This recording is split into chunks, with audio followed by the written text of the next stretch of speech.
महापुरुषों के चरित्रों में देखने को मिलता है। अब एक दिग्विजयी पंडित आए माधवदास बाबा, पहले तो वहां जगन्नाथपुरी में ऐलान करवाया कोई भी विद्वान हमसे शास्त्रार्थ कर सकता है, नहीं तो जगन्नाथपुरी के सब विद्वान एक साथ मिलकर हमसे वो विश्व विजय, जैसे धनुष बाण से विश्व विजय, ऐसे वो वाणी के। वहां लगा कि भाई इनकी सरस्वती वाणी में विराजमान है और कहीं सब विद्वान, तो एक सम्मान की बात होगी। जगन्नाथपुरी के विद्वान है, वो सिद्ध संत है माधवदास बाबा, उनके पास बोले देखो हमारे यहां अगर माधवदास बाबा हार गए तो मानो पूरा जगन्नाथपुरी आपसे परास्त हो गया, आप उठ गए। अभिमान समर्पित प्रभु को है तो देखो हमसे शास्त्रार्थ करो या हमारे इस कागज पे दस्तखत करो कि आप हार गए। दस्तखत कुछ नहीं बोले, दस्तखत कर, अभिमान है नहीं तो हारना तो ये। अब जब वाराणसी में वहां पहुंचे, दिखाया पूरा विश्व परास्त करके हम जगन्नाथपुरी को ही परास्त करके, कागज में उसमें लिखा था दिग्विजयी हारे माधवदास बाबा विजयी हुए, और दस्तखत। वे पंडित ये क्या कागज दिखा रहे हो, देखो इसमें तो तुम तो हार गए हो।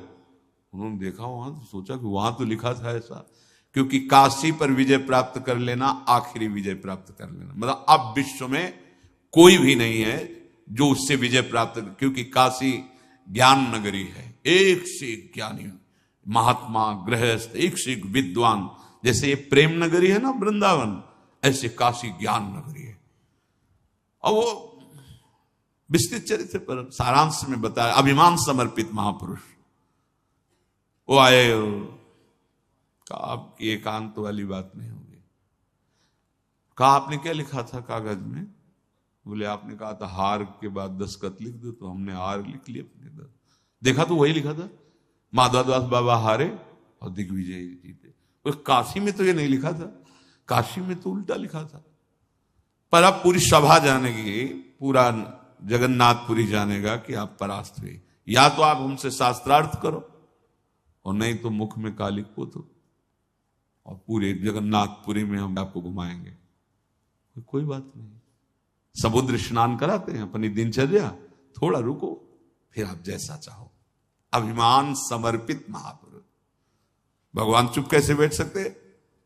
जगन्नाथ जी पीली ऐसे पहने हुए बगलबंदी धोती और एक बस्ता, जैसे एक आचार्य मार्ग में चलने वाले विद्यार्थी जन जो शास्त्र स्वाध्याय करते हैं, वेदांत दर्शन शास्त्र, ऐसा मोटी चोटी में गांठ लगी हुई है। हमारी गुरुजी की कुटिया में भीड़ कैसी लगी? काफी लोग की। यार ऐसे सरल महापुरुष को अपमानित करेगा दिग्विजयी पंडित, बड़े चिंतित थे। माधवदास बाबा शास्त्रार्थ करेंगे ही क्यों? क्योंकि अभिमान रहित महापुरुष है। तो हमारे गुरुजी की कुटिया में भीड़ कैसे लगी? किसी ने नहीं कभी देखा था। उनका ये पंडित आए हैं, वो कह रहे कि शास्त्रार्थ में यदि आप हमसे विजय नहीं पाओगे तो हम ऐसा। तो गए हैं माधवदास बाबा स्नान करने, फिर ये बोले पंडित हम बहुत छोटे विद्यार्थी हैं उनके, वो हमारे गुरु जी हैं। देखो जगत गुरु को अभिमान समर्पित है तो जगत गुरु इज्जत हुई ना हमारी। बुद्धि भी जहां से बुद्धि प्राप्त करती है वो है सरस्वती, और सरस्वती की बुद्धि में जहां से बुद्धि आती है वो श्री हरि है, वो जगन्नाथ स्वामी है। जैसे एक बालक बैठा हो आचार्य के सामने, ऐसे वो पंडित बुद्धि उनकी। वो सुनो अब हमारे गुरुजी का मुंह काले, अपने हाथ से मुंह पोतो, अब चलो गधे में बैठो और पूरी जगन्नाथपुरी में घूमो, नहीं करो शास्त्रार्थ, हम बहुत छोटे विद्यार्थी हैं अपने गुरुजी के। जो जगन्नाथपुरी के जन थे बोले पंडित जी आप मेहनत मत करो, ये काम हम कर देते हैं। अभिमान समर्पित गधे पे बैठा ला उनका पंडित जी को। जय माधवदास बाबा की, जय माधवदास बाबा की।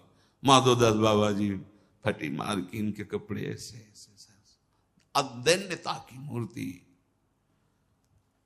देखा कि भीड़ में गधे नजदीक आए, बोले पंडित जी तुम्हें धैर्य नहीं रहा क्या? अरे हम तो आ ही रहे थे, आप काहे को ऐसा कर? बोले हम कोई अपनी इच्छा से थोड़ी बैठे, तुम्हारे शिष्य ने परास्त कर दिया। बोले हमारे कौन शिष्य? महाराज हमारे तो कोई शिष्य नहीं, वो है सब आप ऐसे दिखा बीच में, जब पूरा जगत बोलता है जय जगन्नाथ, और वो बोल रहे थे जय माधवदास बाबा की। ये अभिमान समर्पित। देखो भक्ति का रंग या शुद्ध बोध ये समर्पण और त्याग से ही आता है। ज्ञान में त्याग प्रदान होता है, भक्ति में समर्पण प्रदान होता है। तो मन की हमारे हुई तो जय भगवान, जय गुरुदेव भगवान, और मन के प्रतिकूल हो गई तो फिर